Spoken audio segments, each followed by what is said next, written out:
Bismillahirrahmanirrahim. Assalamualaikum warahmatullahi wabarakatuh.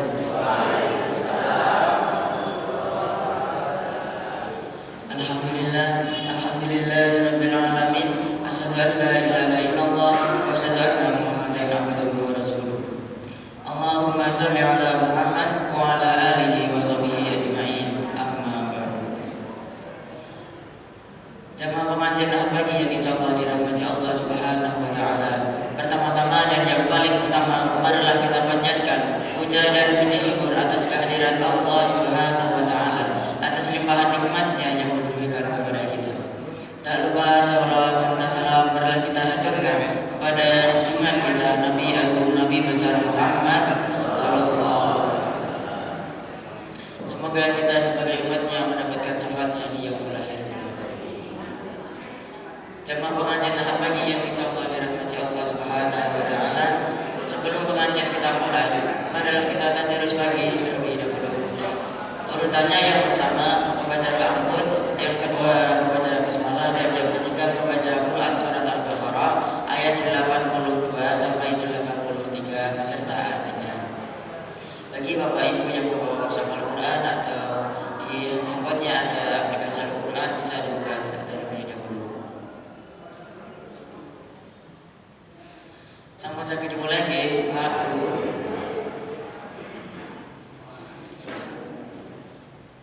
A'udzu billahi minasyaitonir rajim.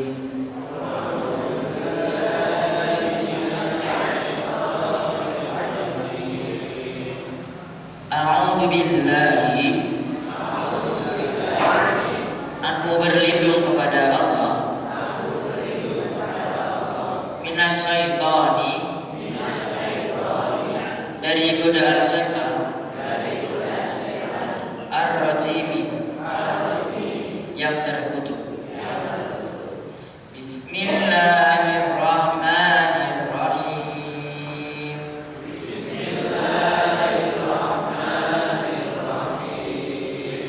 Bismillahi, dengan menyebut nama Allah, Ar-Rahmani, yang Maha Pengasih, Ar-Rahimi, lagi Maha Penyayang. Walladzina amanu,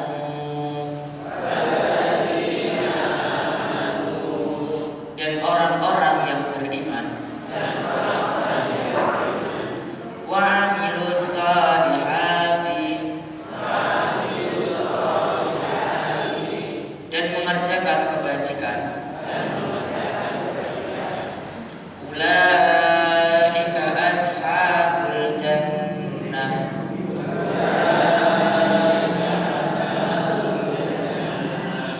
mereka itu penghuni surga. Hum fiha khalidun,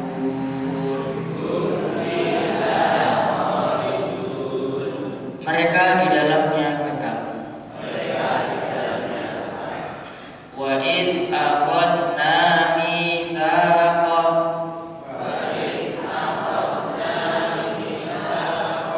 dan ingatlah ketika kami mengambil janji. Bani Israila,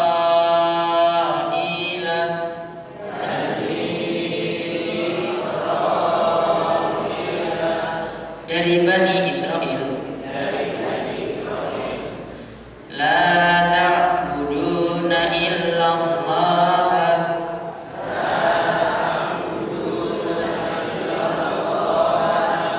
janganlah kamu menyembah selain Allah. Wa bil walidaini ihsana,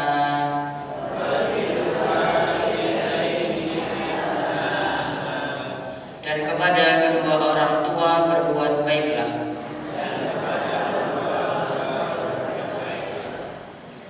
Wa bil qurba, dan juga kepada kerabat. wal yatama, dan kepada anak-anak yatim, wal masakini, dan kepada orang-orang miskin, wa qulu linnasi husna,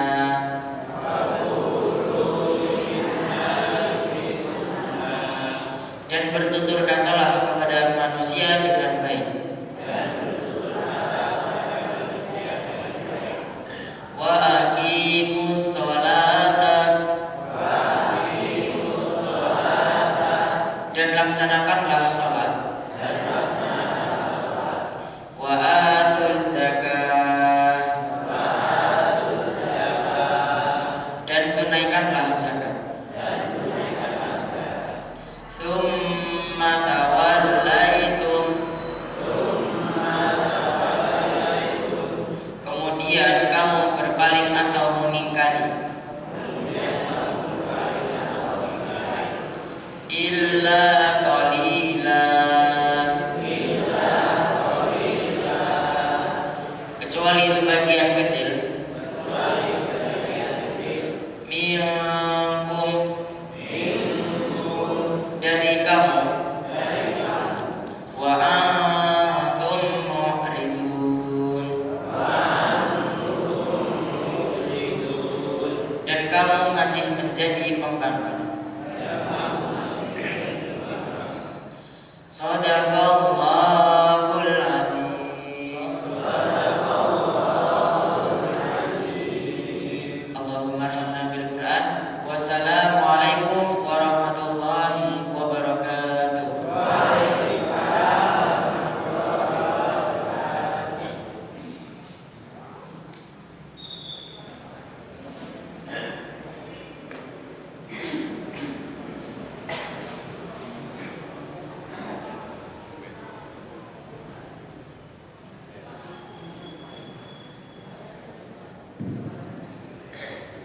Assalamualaikum warahmatullahi wabarakatuh.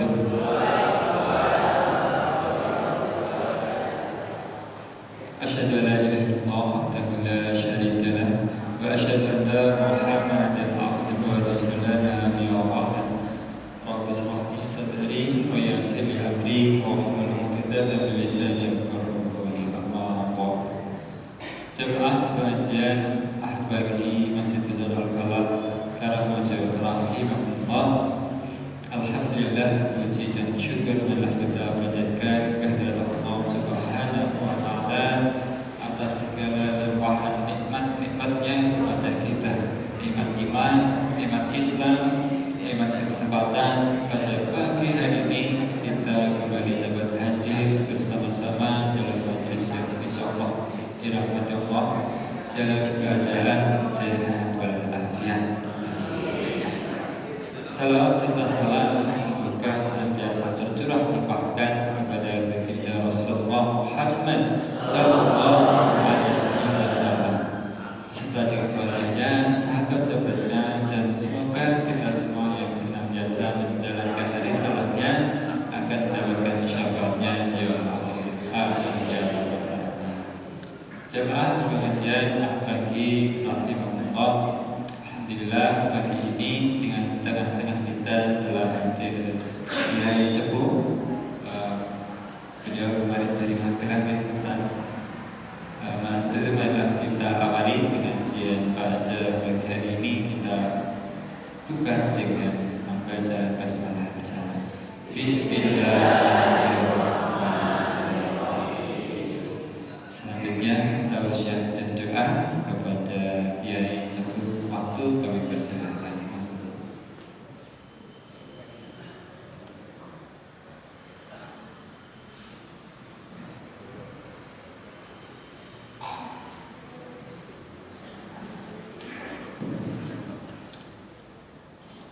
Monggo sareng sepeng kita ganti wawasan. Bismillahirrahmanirrahim.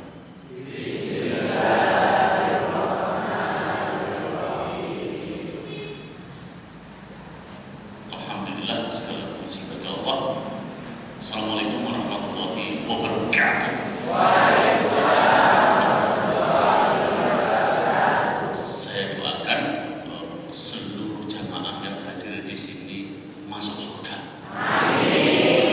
Saya juga berdoa yang hari ini sakit cepat disembuhkan Allah. Dan yang hari ini apabila terlilit hutang semoga dilunasi Allah. Alhamdulillah, segala puji bagi Allah. Pagi ini saya di PJM Karang Mojokerto. Terima kasih kepada Ustaz Ali Hasan, sahabat saya Pak Sajat, dan Mas Renang yang moderator pemuda Muhammadiyah sini ya. Dan yang lain-lain yang saya belum tahu namanya, apabila tidak saya sebut saya minta maaf. Yang kedua, memperkenalkan diri dulu. Pulang dari Rusia, jadi saya di Muhammadiyah sebagai ketua PCIN saat itu, pimpinan cabang istimewa Muhammadiyah Rusia dari tahun 2012 sampai tahun 2020. 8 tahun saya memimpin Muhammadiyah Rusia. Saya di sana sekaligus studi S3 di Rusia, ngambil filsafat agama. Nah, pulang dari Rusia, saya diminta memimpin pesantren di Jombang. Jombang itu pundi? Jombang Ciputat. Jombang kaki-kaki. Jombang Ciputat. Nah, Kecamatan Ciputat, Kelurahan Jombang. Nah, santri-santri kula kali wali santri manggil Kiai Jombang. Nah, kula nolak amargi kula boten saking Jombang. Kula kawit cilik ngantos gede di kula wentah teng Cepu. Karena itu santri-santri kali wali santri panggil saja kula Kiai Cepu. Akhirnya dipanggil Kiai Cepu ngantos sakniki. Nami asline KUSEN, Usen. Artinya yang terpandang. Kok yang terpandang? Sebab kalau mau keluar masjid, kalau nggak memandang Usen, berarti kan kejedot. Usen artinya yang terpandang. Jadi sebelum berangkat ke Rusia, nami kula Usen Kailanovic ora bisa main ski. Setelah pulang dari Rusia, Usen Kailanovic bosen main ski. Tiap tahun suhunya min 30 cedukan. Kalau Inggris cuma min 15, min 14. Kalau di Rusia min 30 sampai min 40. Aceh raya gendani. Adem yang dibutuhkan penghangat ruangan. Nah, jadi bolong-bolong sithik mboten enten. Pintunya mboten saking kayu, dari besi. Nah, kalau kayu kena salju lapuk, karena itu seluruh pintu orang-orang Rusia dari besi. Untuk sekali-kali main-main ke Rusia. Saniki sebagai wakil ketua lembaga seni budaya pimpinan pusat Muhammadiyah, sekaligus bapak-bapak, ibu-ibu, jamaah sedaya. Insya Allah tahun 2027 mangke di Muktamar Muhammadiyah badhe di launching kitab tafsir At-Tanwir. Jadi Muhammadiyah itu belum punya kitab tafsir, yang punya kan Buya Hamka sebagai pribadi. Nah, kitab tafsir Muhammadiyah dereng. Karena itu kemarin dipanggillah kami, terhimpunlah ada 130 mufasir yang maka dikeroyok bareng-bareng. Yuk kita membuat tafsir, nanti diterbitkan. Nah, alhamdulillah, kula sampun rampung. Kula diminta menafsirkan juz 18. Binjing insyaallah tanggal 16 Agustus kula presentasi tafsir kitab Tanwir At-Tanwir Majelis Tarjih Pimpinan Pusat Muhammadiyah. Jadi selain sebagai seniman, kula seniman. Rambutnya panjang. Selain seniman, kula ugi mufasir.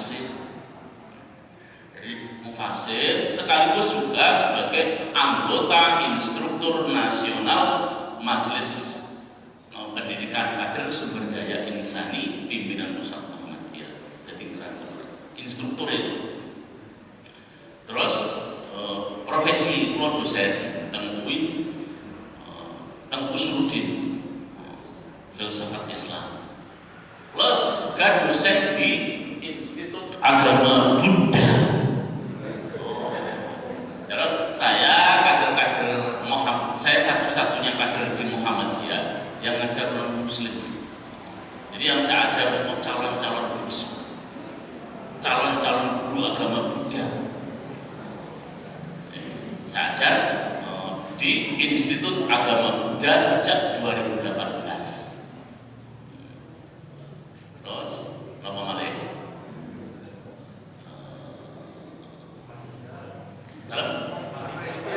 istrinya berapa?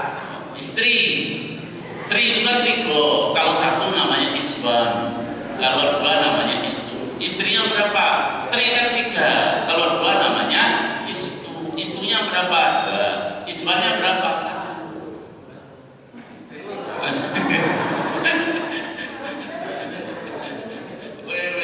Wes langsung ngombe ke. Oke. Ya, matur suwun nuwun.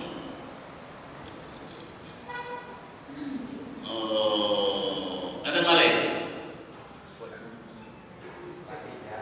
Tempat tinggal kula teng Jakarta.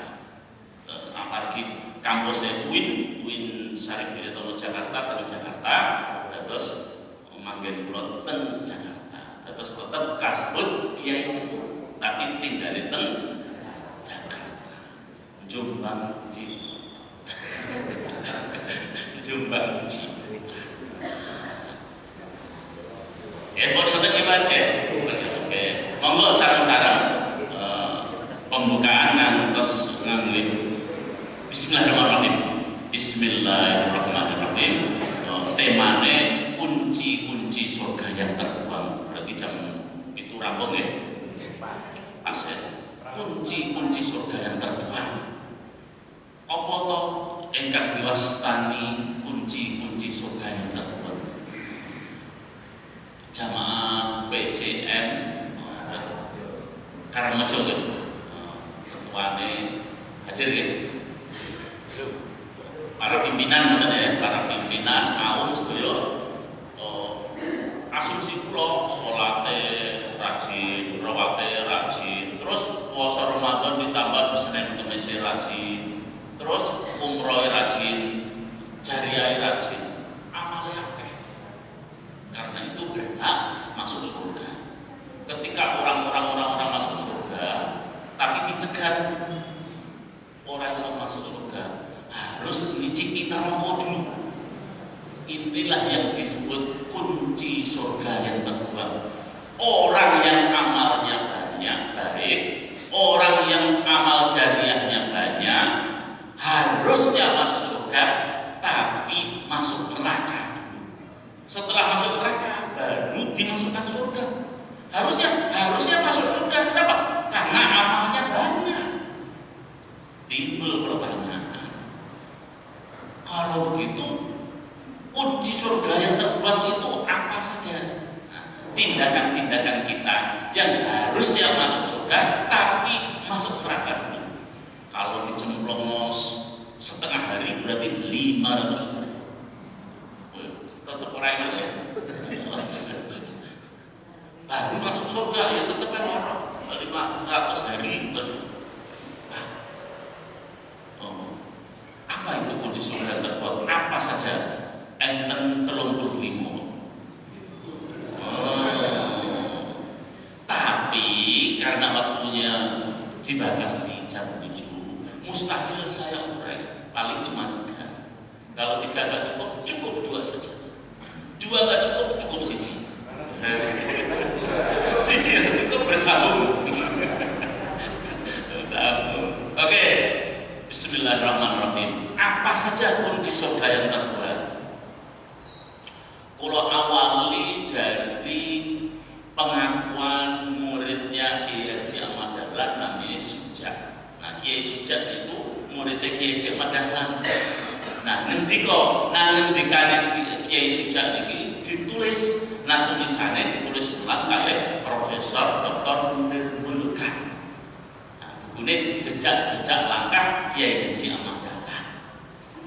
Nah, di dalam jejak-jejak Kiai Haji Ahmad Dahlan itu Kiai Sujak ngendika kitab favorit ingkang diwaos kali Kiai Haji Ahmad Dahlan namine salah siji kitabe namine Kanzul Ulum. Jadi kitab yang sering dibaca oleh Kiai Haji Ahmad Dahlan namine Kanzul Ulum. Nah, teng Kanzul Ulum niku antarane enten hadis ingkang menawi kula terjemahke ngaten. Ingatlah kelak nanti ketika muadzin mengumandangkan adzan, orang-orang berduyun-duyun ke masjid, kemudian muadzin mengumandangkan iqamah, orang-orang berdiri untuk sholat. Rasulullah ngendika kulluhum, seluruhnya enggak ada yang mukmin.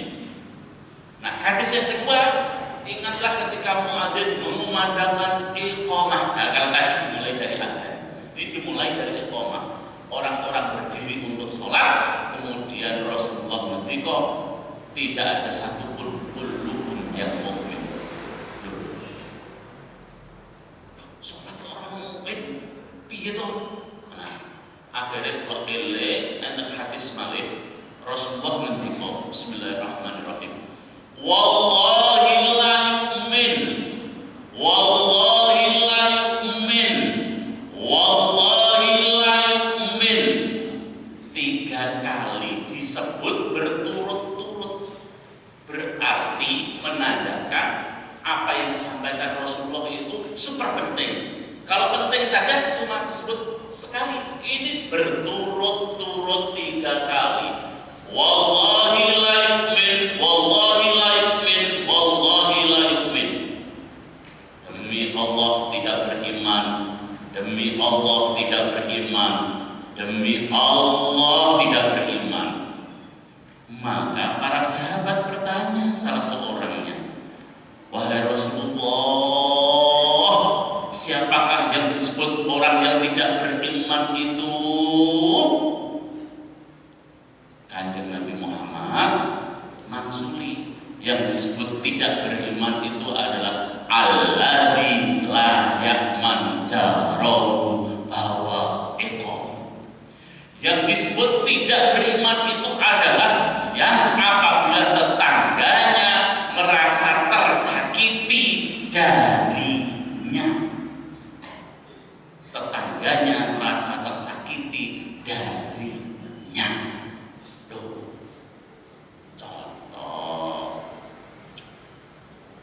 contoh teng Cepu. Kalau kebetulan contoh teng Cepu. Di Cepu di tetangga kula enten cerita ngoten. Nah, pas mono enten selamatan tahlilan. Enten tangga diundang boten hadir. Terus si tuan rumah yang ada tahlilan bilang kepada anaknya, "Nah, berhubung tetangga kita itu nggak datang, ya sudah, ini biasa zaman ini kan lebih biasa saat ini kita situ ini biasa ya wes ki berkat ya sama ki wae no." Terus assalamualaikum, kenapa ini berkat saking tahlilan iki sebuah tahlilan moh aku ora gelem iki tahlilan bid'ah. Terus balik mulai cukup lah kok mulai apa ora ono ibu. Terus katanya nggak mau ini bid'ah, jadi kalau mau dimakan nanti dosa. Terus tahu kula itu aku lara ati karo Muhammad ya, aku sakit hati karo Muhammad ya, wis tak gawe-gawe masak-masak bid'ah lara ati. Nak lara ati tambane pinten taun. Terus jadi amal kita banyak tapi nyakiti tetangga. Wallahi la yu'min. Orang masuk, orang disebut beriman. Loh, timbul pertanyaan, lah itu kan bid'ah. Ada yang keliru di sini. Menurut anggaran dasar Muhammadiyah, lagi-lagi menurut anggaran dasar Muhammadiyah pasal 4 ayat 1. Mana pemuda di Muhammadiyah? Kalau ulangi ya, menurut anggaran dasar Muhammadiyah pasal 4 ayat 1 berbunyi, Muhammadiyah adalah gerakan Islam, dakwah amar ma'ruf nahi mungkar, tajdid bersumber Quran dan Sunnah. Jadi bapak-bapak, ibu-ibu, kita ini gerakan Islam, gerakan dakwah. Berarti kita gerakan dakwah, bukan gerakan politik. Gerakan dakwah bukan gerakan fikih. Kesalahannya adalah, ulangi, gerakan dakwah dipahami gerakan fikih, akhirnya jadi kagum. Saya ulangi ya, Muhammadiyah itu bukan gerakan fikih, tapi jelas-jelas di anggaran dasar Muhammadiyah disebut bahwa Muhammadiyah adalah gerakan Islam, gerakan dakwah. Berarti bukan fikih, bukan, tapi gerakan dakwah. Karena gerakan dakwah, maka pendekatannya harus ilmu dakwah. Tapi hari ini yang terjadi di se-Indonesia, gerakan dakwah dipahami dengan pendekatan ilmu fikih. Salah, harus dinyatakan salah. Pertanyaannya adalah, apa bedanya gerakan dakwah dengan pendekatan ilmu dakwah dengan gerakan dakwah dengan pendekatan ilmu fikih? Bentennya ngeten. Ini contoh dulu bapak-bapak, ibu-ibu. Dulu sebelum saya berangkat ke Rusia, saya dipanggilnya Pak Ustadz. Nah, kan belum mimpin pesantren. 2 bulan sekali pulau ngisi pengajian ke hotel restoran Jatake, hotel nelayan. Saat itu hotel terbaik di Tangerang, namanya Hotel Nelayan. Pulau 2 bulan sekali ngisi pengajian, mendadak manajernya bilang, Pak Ustadz, berhubung tamunya banyak, maka ruangan untuk ngaji orang-orang kan nggak mungkin tamunya diusir. Terus boleh nggak pengajiannya dipindah di diskotik? Kalau boleh, izinkan 30 menit tak tutup diskotik. Oke, siap. Ya wes, orang mau tempat kok. Pengajian diskotik saja boleh. Akhirnya beri 30 menit. 30 menit, selesai 30 menit, monggo Pak Ustadz. Begitu kali pertama, ini kali pertama saya masuk diskotik. Sudah nggak ada musik-musik, sudah nggak ada bau alkohol, nggak ada. Biarpet serono. Yang perempuan sudah dijilbabi. Semuanya ada perempuan, kita rambutnya siti kan jelek jajaan, harus ngaji. Akhirnya ngaji. Nah, kalau pas ngaji, kalau selesai, saya ngendika ngeten, ada pertanyaan, diem. Kalau ulang malih, ada pertanyaan, diem. Kalau ulang malih terakhir, kalau nggak ada pertanyaan, yang ketiga, aku anggap sudah paham, aku pulang. Ada pertanyaan, nah baru seorang perempuan ngaco, sami ya. Saya Pak Ustadz, apa kita ngomong? Saya bertanya, apa hukumnya kerja di diskotik? Kenapa? Karena saya kerja di diskotik. Apa hukumnya kerja di diskotik? Saya kanan, apa hukumnya? Kira-kira jawabannya bebas. Kalau ditanya apa hukumnya kerja di diskotik, menurut jenengan apa? Halal. Halal. Pasukan sini halal, pasukan depan halal. Pasukan kiri haram, makruh, harus makruh. Yang belakang itu haram atau mubah? Campur. Yang menjawab haram salah, yang menjawab makruh salah, yang menjawab boleh juga salah. Itu jawaban fikih. Itu jawaban fikih. Yang menjawab haram salah,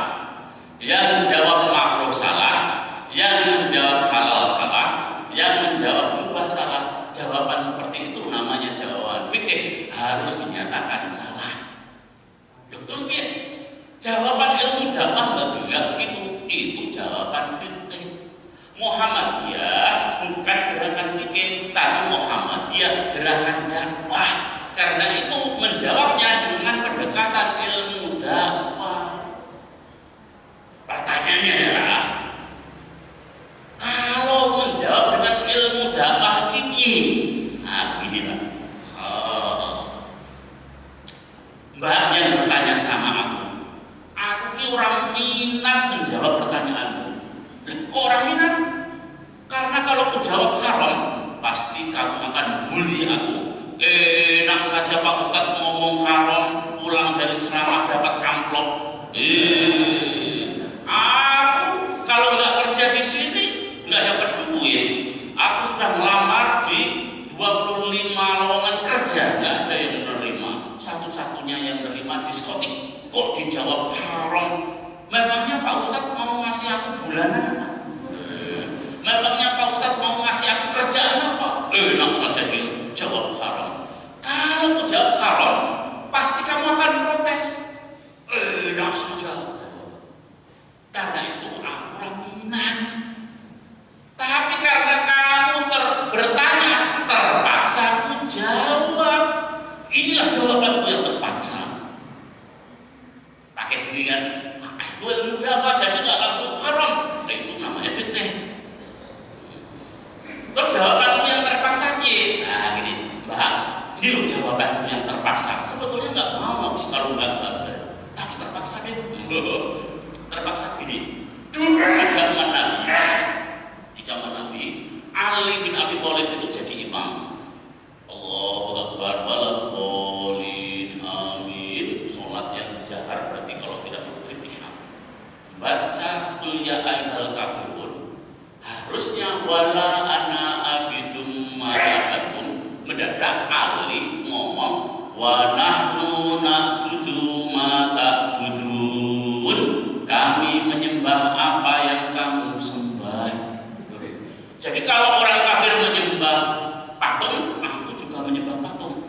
Kacau. Harusnya kan wala ana abidum ma'abatum, dan aku bukan menyembah apa yang kamu sembah. Harusnya kan begitu. Tapi Ali di dalam sholatnya ngomong wa nahnu na'budu ma ta'budun. Kami menyembah apa yang kamu sembah. Jadi kalau orang kafir menyembah patung, aku juga menyembah patung. Selesai sholat, gaduh. Akhirnya Ali diprotes, kemudian menghadap Rasulullah. Wahai Rasulullah, aku protes. Protes Ali kacau jadi imam harusnya wala ana abidum ma'abatum, mendadak bacanya wa nahnu na'budu ma ta'budun. Bener nih? Enggak.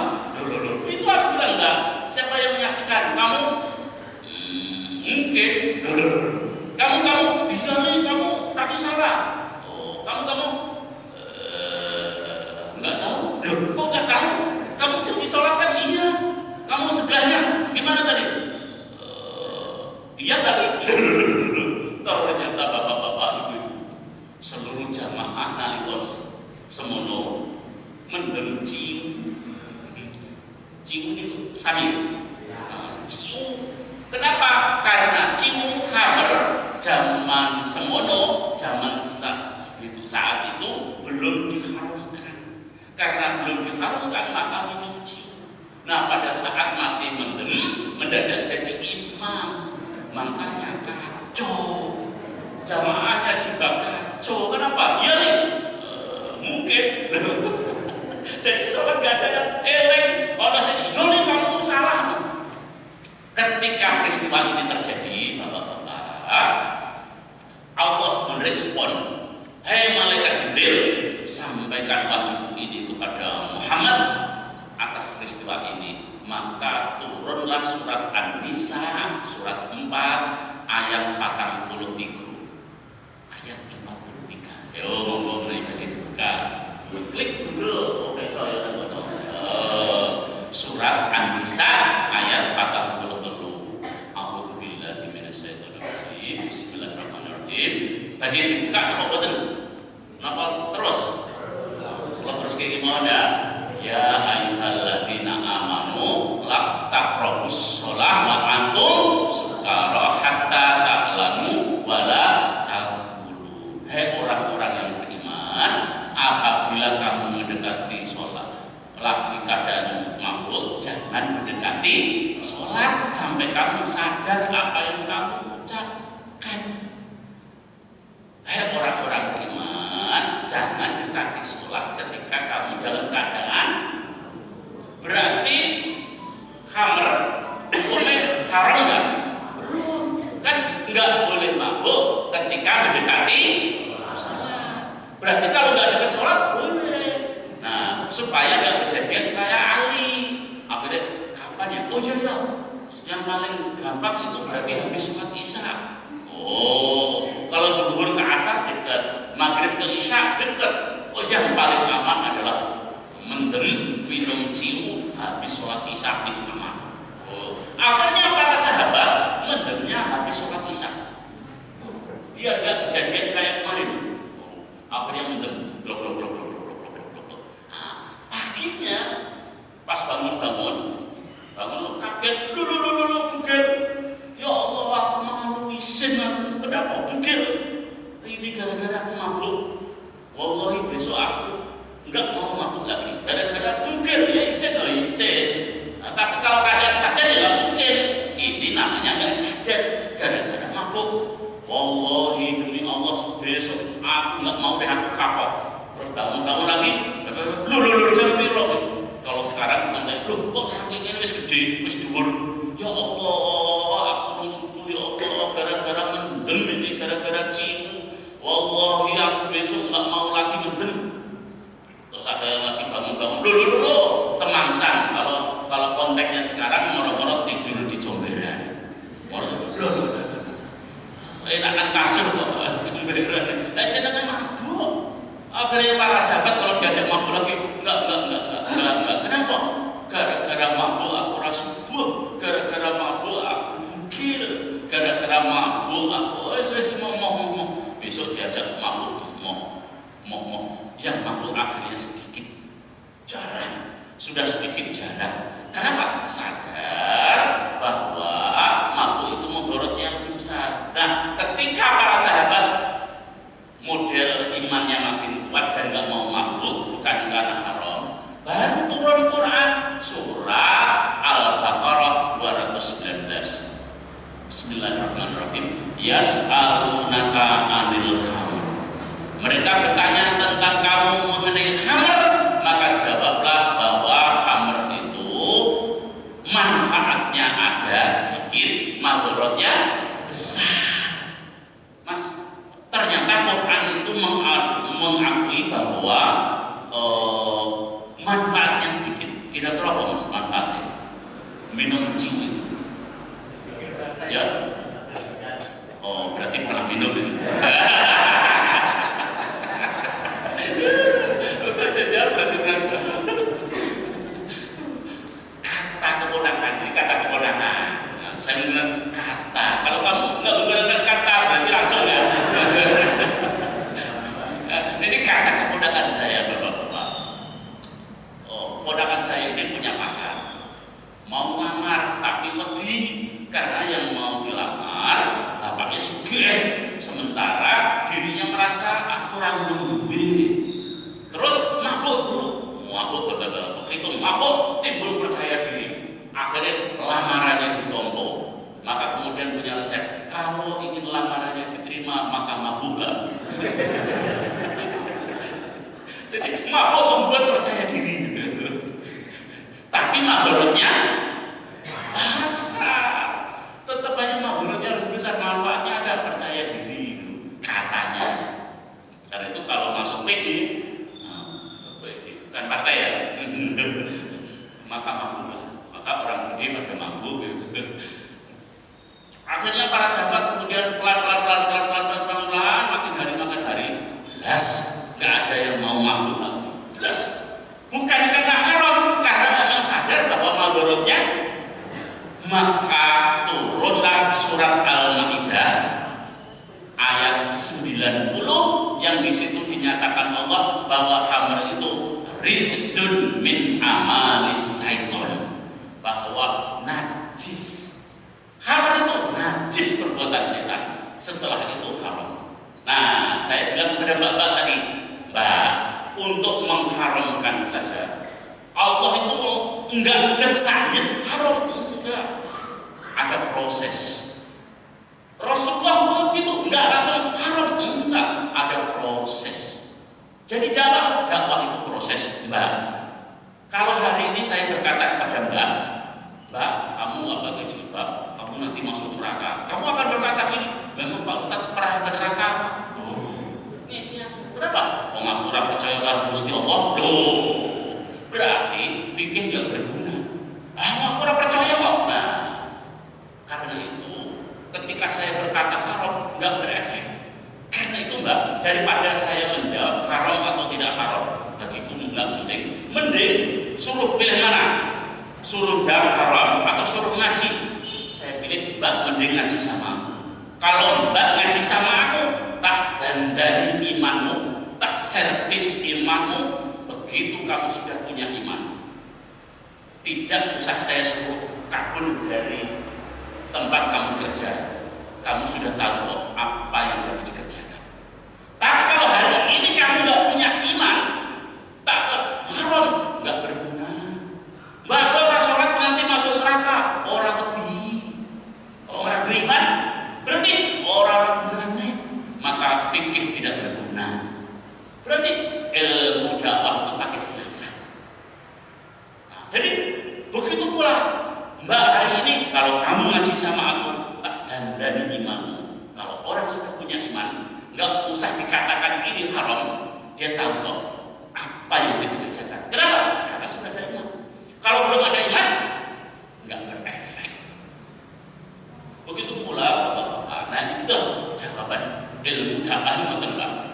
Contoh kedua, saat itu kados enten majelis taklim, mendadak ada orang Arab Badui nguyuh kencing di masjid. Zaman dulu belum ada toilet, kencing. Bapak-bapak kencing, bukan anak kecil. Kalau anak kecil dimaklumi, ini bapak-bapak sehat kencing. Nah, zaman dhisik orang toilet kok. Umar bin Khattab marah. Gendeng tangannya, abang kurang ajar bapak-bapak. Masa masjid diuyui, ditahan sama Rasulullah. Ditahan tangannya, biarin. Gimana biarin? Nguyuh najis, kalau disiram air paling 1 menit baunya hilang. Tapi kalau luka hati, goblok, kira-kira larane hati, sembuh kapan? Ngasih mati ya? Dulu berarti dosa itu deh. Biarkan. Kenapa? Haji dan wong Badui ya, biarin aja, biar. Tapi masjid, aku dakwah. Tapi kalau fikir, dosa kuwi. Nah, fikir. Kenapa kok orang-orang Muhammadiyah bukan Muhammadiyah? Orang-orang Muhammadiyah kemarin itu dakwahnya kaku gara-gara sidik-sidik fikih. Padahal kita itu gerakan dakwah, maka pendekatannya harus ilmu dakwah. Ilmu dakwah itu strategi. Lalu orang strategi, kalau doang dikasih nasi, ribet loro hati yang karo wong Muhammadiyah. Nah, wis loro hati kira-kira mau masuk Muhammadiyah enggak? Wong Muhammadiyah ora siasat. Tak tompo ya, seneng. Iya tak tompo tapi ora tak bal. Ayo ditompo, begitu sampai di rumah, enggak dimakan ya rapopo. Tapi kan seneng. Kalau seneng aman. Berarti apa yang menyebabkan harusnya masuk surga tapi masuk neraka? Gara-gara melukai tetangga. Kalau melukai tetangga kira-kira bapak-bapak, silaturahmi itu putus kan? Nah, kunci yang kedua, ini berarti yang tampaknya terakhir, karena sudah jam 4 sebelum. Berarti nggak sampai 3 ya. Kunci yang kedua adalah akeh amale kaya apa, betapapun hebat amal kita yang kumpulin, sepanjang kita memutuskan silaturahim, apa kata Rasulullah, la yadkhulul jannata qati'ur rahim, tidak akan masuk surga orang yang memutuskan silaturahim. Ingkang ngendika niku Rasulullah. Nah, kula namung kutip. Jadi amal kita banyak, pahala kita banyak, tapi kalau kita memutuskan silaturahim, maka kata Rasulullah, la yadkhulul jannata qati'ur rahim, tidak akan masuk surga orang yang memutuskan silaturahim. Nah, kayak contoh yang tadi, dia terluka, dia pasti memutus silaturahim. Pertanyaannya adalah, mengapa orang itu bisa memutuskan silaturahim? Ada 45 jawaban. Mengapa orang itu bisa memutuskan silaturahim? Ada 45 jawaban. Karena waktunya cuma 10 menit.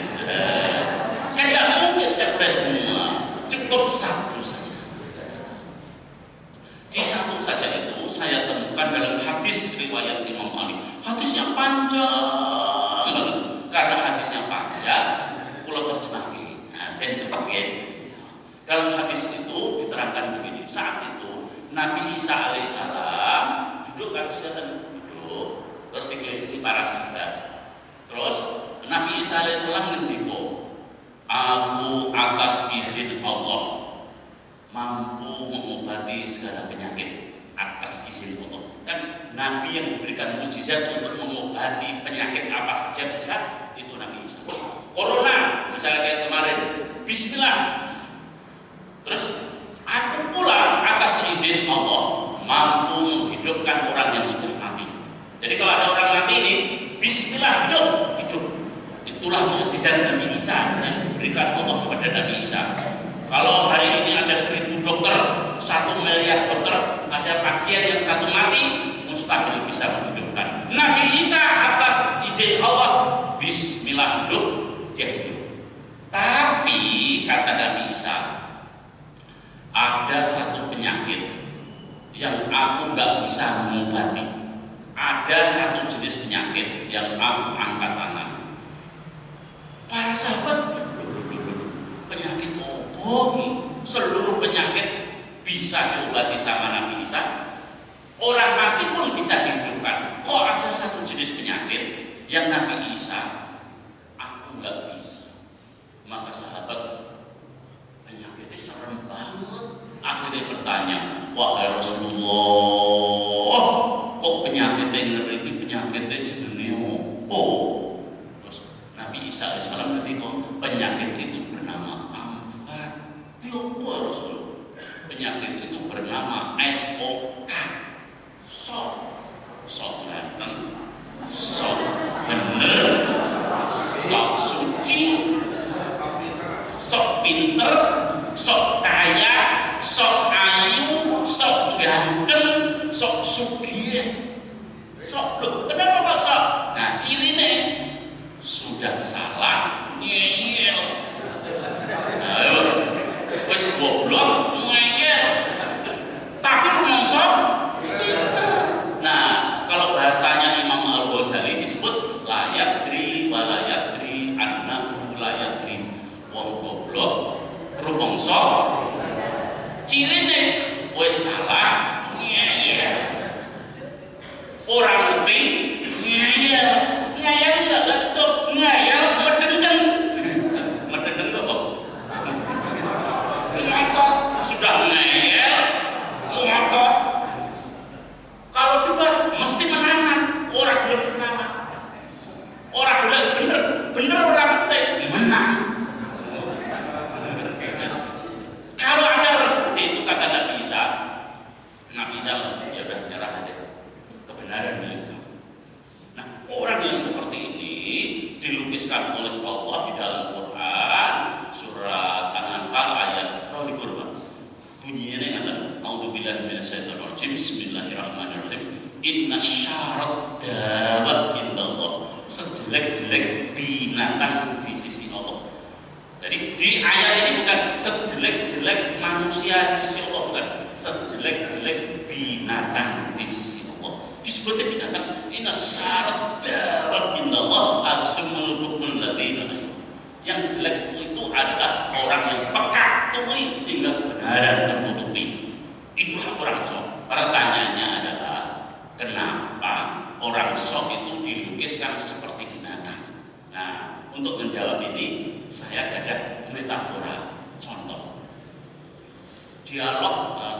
yang paling gede apa nih? Kali Gede. Tembus laut putih. Putih. Toyo. Kali Toyo gede. Dialog antara Toyo kali Samudra. Kados Bengawan Solo, nah kula kalikan Bengawan Solo. Bengawan Solo niku menawi banjir mubal-mubal. Tiang-tiang ingkang ahli berenang ora wani berenang. Kenapa? Lagi banjir. Maka sepanjang banjir tadi kali Toyo, kali Bengawan Solo, kalau lagi banjir dia berteriak-teriak gini.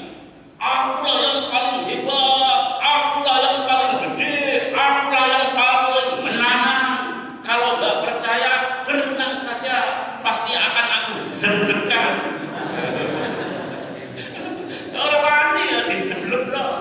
Enggak, orang yang berenang ahli aja nggak berani, apalagi nggak bisa berenang. Maka sepanjang perjalanannya menuju laut, Sungai Bengawan Solo terus berteriak, akulah yang paling hebat, akulah yang paling menangan. Mendadak menjelang mau ke Gresik, Pak. Kan apal pula Bengawan Solo. Mau masuk Gresik itu, ada air yang lebih gede, kaget. Kados menaikkan Jakarta dan super metro mini kenceng. Begitu ada depan ada kucing, langsung direm mendadak. Kalau orang disenggol langsung. Nah, begitu pula kaget, kok ada air yang lebih gede, maka timbullah pertanyaan, hei air yang lebih gede, kamu siapa? Kon sopo? Air menjawab, aku bernama laut, aku bernama samudra. Kenapa? Wahai laut, wahai samudra, aku tadi menyangka akulah yang paling gede, akulah yang paling menangan. Ternyata kamu lebih besar dari aku. Wahai laut, wahai samudra, mengapa kamu tidak angkuh seperti aku? Maka samudra menjawab, aku yang gede seperti ini, laut Jawa namaku, masih ada yang lebih besar dari aku. Masih lebih besar, aku yang gede, masih ada yang gede lagi. Maka seketika Bengawan Solo langsung tunduk sadar diri. Coba Bapak, Bengawan Toyo, nopo ayu Toyo, begitu mubal, begitu mau masuk laut pelan kan? Sungai saja tahu diri, kok ada manusia yang nggak tahu diri?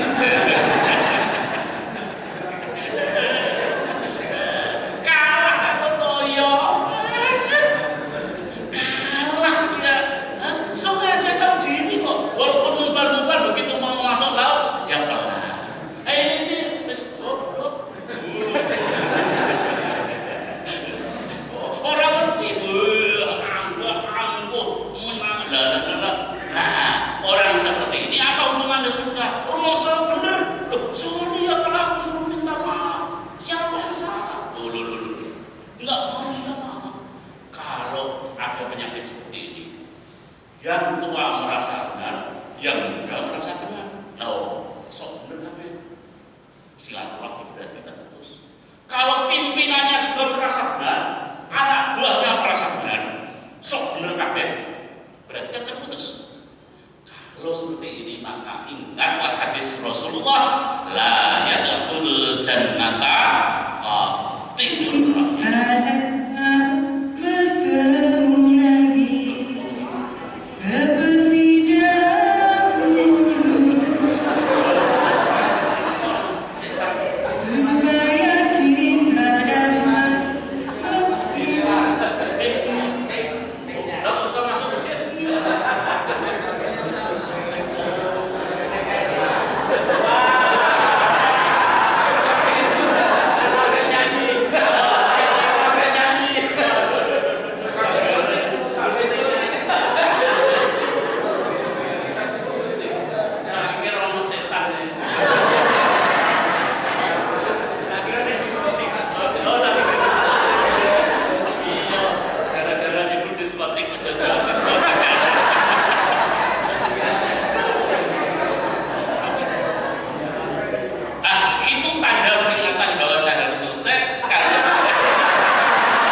Periode bersambungnya nanti tambahan kalau diundang lagi akan saya sampaikan seri yang kedua.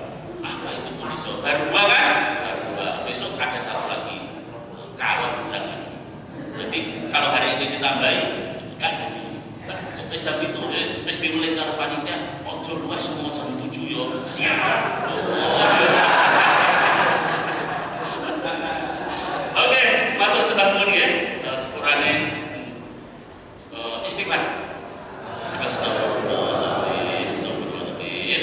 Ya Allah ya Rahman ya Malik ya Kudus, kepada Allah kami mohon agar seluruh jamaah yang hadir di sini kelak nanti masuk surga.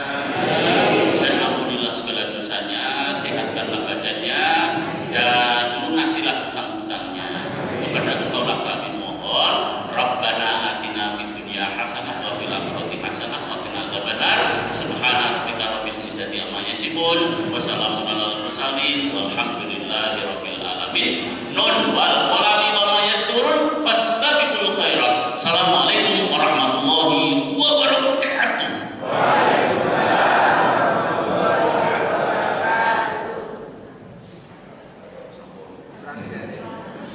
Kami sampaikan jazakumullah khairan katsiran kepada Kiai Sepuh. Semoga saya sampaikan menambah pemahaman kita dan meningkatkan keimanan dan ketakwaan kita kepada Allah Subhanahu wa taala. Amin ya rabbal alamin. Jemaah pengajian pagi rahmatullah, tiba di acara yang terakhir yang ditutup. Baiklah, pengajian ini kita akhiri di baca takbir dan doa penutup majelis. Alhamdulillahirabbil alamin. Subhanallah wa bihamdihi asyhadu an la ilaha illa anta astaghfiruka wa atubu ilaik. Kami tarik setunggal malih pilih riyen wonten ingkang pesen Al-Qur'an bernama mereka tasih kita layani setelah pengajian ini rampung. Ngatur syukur. Assalamualaikum warahmatullahi wabarakatuh.